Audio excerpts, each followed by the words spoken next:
Le but est de rassembler le plus possible d'amateurs, entourés de professionnels pour faire une danse, donc une déambulation qui se passera dans le cours Jean Jaurès.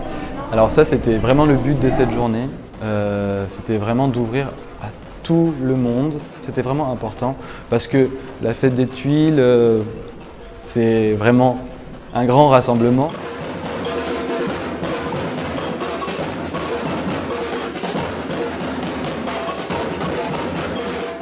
L'intérêt de cette fête des Tuiles, pour moi, c'est ce métissage.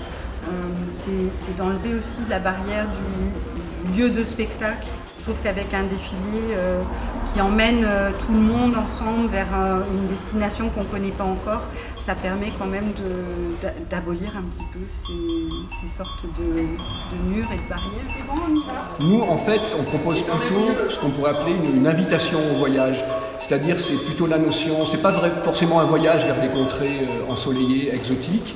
C'est un voyage, déjà se mettre en route ensemble, se mettre en marche ensemble, faire ensemble. Et donc la chorégraphie, on voudrait qu'elle puisse être un peu communicative, c'est-à-dire qu'on a bien envie de, notamment sur le moment dansé, d'inviter les gens du public à nous rejoindre pour une danse plutôt festive.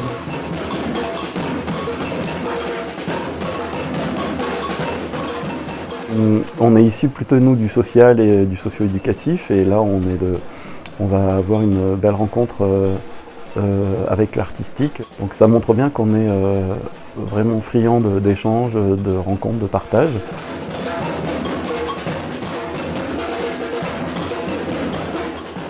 Quand j'ai reçu l'appel d'offres pour la fête des Tuiles et que la thématique était sur le voyage, d'emblée en fait ça s'est imposé que c'était un choix sur le toit du monde, sur le Tibet. Pourquoi ? Parce que la politique de la ville de Grenoble, qui est axée sur l'humanisme, la bienveillance, la compassion, et aussi sur l'autre volet de la protection du climat, protection de la planète Terre. Donc le lien était évident. Bien sûr que Grenoble part au Tibet.